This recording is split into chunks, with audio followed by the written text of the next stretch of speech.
Je ne peux pas passer à côté sans te montrer cela, n'est-ce pas? Tous ceux qui sont d'accord pour que je te montre cela, tourne-toi vers 2 Corinthiens 1. Tous ceux qui sont opposés, allez juste dormir. 2 Corinthiens 1. Ne te réveille pas d'entre les morts. Un système de délivrance. Tu sais, j'ai ce tabernacle. L'excellence du pouvoir demeure dans ce corps et cette âme avec leurs limitations, et pourtant avec leur magnificence. Car il a adapté la lumière de la vie éternelle pour fonctionner dans mon corps et mon âme contaminée. Parle du travail d'un artisan. Parle d'être le chef-d'œuvre de Dieu. Il a adapté une partie de lui-même, la lumière de la vie éternelle, et s'il l'avait raté d'une iota, dès que je suis né de nouveau, j'aurais explosé. Je n'aurais pas pu le supporter. Mon corps entier aurait explosé. Eh bien, devenons nés de nouveau. D'accord, à plus tard. Boum, on se voit à la réunion. Mais il a adapté ce don de l'esprit pour fonctionner comme une nature intérieure omniprésente et pour avoir un potentiel que je dois, par choix de libre arbitre, animer, initier et enflammer en parlant en langue et en croyant dans la parole écrite. L'esprit est le système de délivrance des promesses de Dieu. C'est comme ça que ça marche. Et une autre illustration que je pense que cela va te bénir. Regarde celle-ci. Quelque chose m'a rappelé ce grand verset cette semaine. Mais 2 Corinthiens 1, verset 18, dit « Mais comme Dieu est vrai, en fait, le texte est fidèle. Notre parole à votre égard n'était pas oui et non, car le Fils de Dieu, Jésus-Christ, qui a été prêché, voici ton mot, kérouzo, par nous, même par moi et Sylvanus, Silas et Timothée, n'était pas oui et non, mais en lui, en Christ, c'était oui. Encore une fois, il les sort du légalisme de la loi. La loi est non, non, tu ne dois pas, tu ne dois pas. Et bien sûr, dans leur juste proportion, ce sont de bons avertissements. Mais l'essence du légalisme, lorsque les commandements faits par l'homme prennent le dessus sur ces défis basés sur la loi, est de transformer le négatif, le transformant en restriction, affliction, suffocation et incarcération. Pour tous, verset 20, les promesses de Dieu en lui, en Christ, et cela implique l'activation de ce don, sont oui et en lui, amen, à la gloire de Dieu par nous.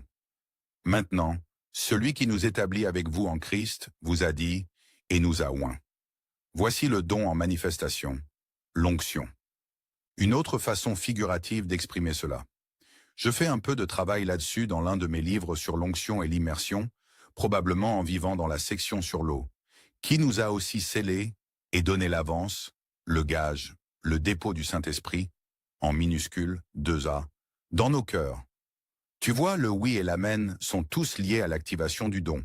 Et je ne sais pas si j'y avais déjà pensé auparavant, mais c'était une nouvelle pensée pour moi. Du moins, si j'y avais déjà pensé, je l'avais oublié. Le oui et l'amen. Le oui et le déchomai, reçu avec soumission. Tu dis oui lorsque tu entends la parole. Peut-être que tu es allé à ta première réunion de croyants, ou aux premières, et quand ils parlaient en langue et interprétaient, cela a juste soulevé ton cœur à travers ton crâne, comme cela l'a fait pour moi. Et tu sais qu'il se passait quelque chose de surnaturel là-bas, et tu voulais en avoir plus. C'était le déchomai. Et ensuite, j'avais besoin d'instructions sur comment je pouvais alors, lambano, recevoir en manifestation. C'est l'amen, l'établissement de mon appel, l'établissement de ma décision de me lever contre les malfaiteurs et les ouvriers d'iniquité et l'auteur de la mort. En lui, il y a oui, le déchomai, une réception subjective, et en lui, amen, lambano. Et ce processus se poursuit pour le reste de notre vie. Chaque fois que nous apprenons quelque chose de nouveau, cela commence par le déchomai. Cela commence par un acquiescement mental, un acquiescement du cœur, jusqu'à ce que tu puisses amener cette puissante promesse dont tu as pris conscience, peut-être pour la première fois, en manifestation dans la qualité de ta vie, ton enseignement, ton partage, ton témoignage, ta prière. Toute notre vie est un processus de déchomai à lambano, à déchomai à lambano. Mon Dieu, parlons d'un apôtre qui découvre la distinction. Parce que, je veux te mettre au courant, j'ai eu une petite expérience dans le dénominationalisme, essayant de gérer le don de l'esprit dans le livre des Actes. Et j'ai été très bien mal enseigné en ce qui concerne le deuxième travail de grâce. C'est comme cela qu'il l'appelait, pour l'éliminer en tant que quelque chose d'inutile et d'optionnel quand ceux d'Acte 8 sont nés de nouveau, mais n'ont pas parlé en langue. Ils ont essayé de raisonner leur chemin pour éviter que les langues soient une nécessité pour une vie plus qu'abondante. Et le docteur Victor Paul Vierville était celui qui a mis cela ensemble. Je n'oublierai jamais ma première classe fondamentale. Il a enseigné le Dechomai et le Lambano, et je l'ai compris. Et je ne l'ai jamais oublié. Je l'ai compris. Cela explique tant de récits dans le livre des Actes, qui ne sont rien d'autre qu'une pure confusion pour celui qui cherche. Et si tu ne reçois pas de réponse bientôt, quoi? Tu restes dans l'obscurité. C'est vrai. Eh bien, parbleu, regardons Ecclésiaste. Psaume, Proverbe, Ecclésiaste 11. Un verset intrigant. Je ne suis pas sûr de savoir s'il a beaucoup de signification, mais mon Dieu, il m'intrigue, surtout avec les chiffres.